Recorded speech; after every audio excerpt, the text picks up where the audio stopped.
ఆంధ్రదేశంలోనే కాదు, మొత్తం భారతదేశంలోనే ప్రసిద్ధి చెందిన నగరాల్లో ఒకటి అని సగర్వంగా చెప్పుకోగలిగినంత చరిత్ర రాజమహేంద్రవరానికి ఉంది. అఖండ గోదావరి తీరాన ఉండటం వల్ల ఈ రాజమండ్రి ఒక పవిత్ర తీర్థం, ఒక పుణ్యక్షేత్రం అయ్యింది. ఆంధ్రుల రాజకీయ, ఆర్థిక, సామాజిక, సాంస్కృతిక, నైతిక, ఆధ్యాత్మిక చరిత్రకు ఈ ఊరు పట్టుగొమ్మ. చాళుక్యుల పాలనా కాలం నుంచి కూడా ప్రత్యేకత ఉన్న పట్టణంగా ఈ రాజమహేంద్రి విరాజిల్లింది. నన్నయ్య భట్టారకుడు తెలుగులో మహాభారతం ఇక్కడ రచించడం వల్ల తెలుగు అక్షరం, నుడికారం చుట్టుకున్న వైభవం రాజమండ్రి నగరానికి ఉంది. సంఘ సంస్కర్తలకు నిలయమైన ఊరు, స్వతంత్ర సమర యోధులకు స్ఫూర్తి పొందిన ప్రదేశం, సర్వ కళలకు కానాచి. ఇది ఒక కళా నగరం. అన్నిటికీ మించి వేదంలా ఘోషించే గోదావరి, అమరధామల్లా శోభిల్లే రాజమహేంద్రి. ఇది వేద నగరం.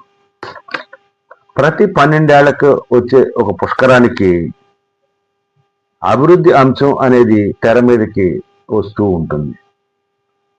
అదేవిధంగా ఆ అభివృద్ధితోటే రాజమండ్రి 12 ఏళ్ల పాటు గొప్ప అభివృద్ధి కార్యక్రమాలతో ముందుకు సాగుతుంది. కానీ రాజమండ్రి గ్రామ దేవతను మాత్రం మనం అఖండంగా ప్రతిష్ఠించుకోలేకపోయాం అప్పటి నుంచి ఇప్పటి వరకు. అసలు రాజమండ్రికి ఒక గ్రామ దేవత ఉంది అనే విషయం కూడా చాలా మందికి తెలియని విషయం. ప్రస్తుతం అయితే ఓ చిన్న దేవాలయంలా, ఒక చిన్న రోడ్డు మూలగా ఈ యొక్క గ్రామ దేవత నెలవై ఉంది. ఓ కుటుంబం ఆ యొక్క దేవతను ఆరాధిస్తూ పూజలు అందుకుంటూలా అమ్మ ఉంది. కానీ రాజమండ్రి గ్రామ దేవతను మాత్రం మనం అఖండంగా నిర్మించుకోలేకపోయాం. కాబట్టి ఆ గ్రామ దేవత యొక్క కృపా కటాక్షాలు, దివ్య ఆశీస్సులు మనం పొందలేకపోతున్నాం. గ్రామ దేవత యొక్క ఆశీస్సులు బలంగా ఉంటేనే ఆ ఊరిలో ఉన్న వ్యక్తులు, ఆ ఊరిలో ప్రజలు కూడా అఖండంగా ఉండడానికి ఆస్కారం ఉంటుంది. కాబట్టి ఈసారి పుష్కరాల పేరుతో మనం రాజమండ్రి గ్రామ దేవతను అఖండంగా నిర్మించుకునే ప్రయత్నం చేయాలని చెప్పి ప్రేక్షకులకి తెలియజేస్తూ, దీనికి తగిన అన్ని వనరులు ఇంకా సంవత్సర కాలం ఉంది కాబట్టి మనం పూర్తి చేసుకుందామని చెప్పి ఈ సందర్భంగా మా ఛానల్ ద్వారా ప్రజల్లోకి ఈ విషయాన్ని గ్రామ దేవతల ఆరాధనని అశ్రద్ధ చెయ్యకండి దయచేసి. గ్రామ దేవతల ఉత్సవాల్లో అన్ని వర్ణాల వాళ్ళు పాల్గొని ఆవిడ ముత్యాలమ్మ కావచ్చు, పోలేరమ్మ కావచ్చు, ఎవరైనా కావచ్చు, ఆవిడే పరబ్రహ్మస్వరూపం అని ఆరాధన చేయండి. ఖచ్చితంగా మీ కుటుంబాలన్నీ బాగుంటాయి, మీ కుటుంబాలన్నీ బాగుంటాయి. గ్రామదేవత ఆరాధన అశ్రద్ధ. ఎందుకంటే అసలు దేవతలకి బ్రహ్మకి, విష్ణువుకి, శివుడికి నువ్వు నేనేమి మేనత్త కొడుకు కాదు ఇక్కడ. కానీ గ్రామదేవతకి గ్రామం అంతా పిల్లలు, సొంత పిల్లల కింద లెక్క. ఆవిడ కాపాడు తీరుతుంది. బంధుత్వం ఉంది అక్కడ. ఆ గ్రామానికి ఆవిడ దేవత, మళ్ళీ పక్క గ్రామానికి కాదు. మనకి పోలేరమ్మ అంటే పక్కింటికి సత్యమ్మ కావచ్చు, వాళ్ళు ఆవిడని కొలుచుకుంటారు. బంధుత్వం ఉంది అక్కడ. మన పితృదేవతలు మనని కాపాడినట్టే గ్రామదేవతలు మనని కాపాడుతారు. హిందూ సంస్కృతిలో గ్రామదేవత ఆరాధన చాలా ముఖ్యం. అందరికీ నమస్కారం అండి.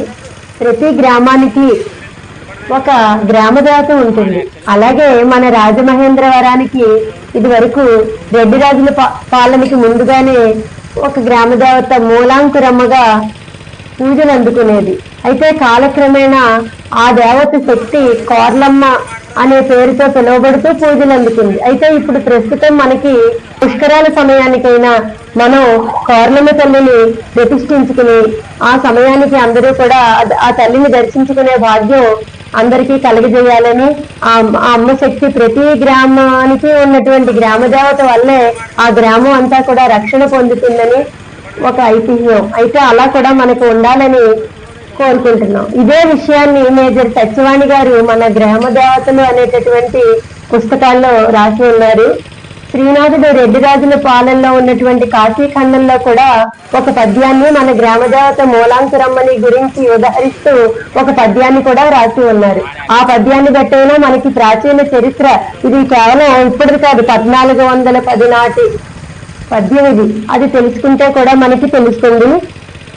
ముఖేలీలా మార్కండేయముని నాథ సజలింగమనంగ సాతనుండు ప్రవహించునే నీటి పశ్చిమ ప్రాకార మరసి గంగమ్మ సాగరము కొమ్ము ఆవిర్భవించినాడేవిక కోటలో వలదేరి మదన గోపాలమూర్తి పాలించునే వీటి ప్రాగుదక్కోణంబు సమతోడి నీ ముల్లగూర శక్తి.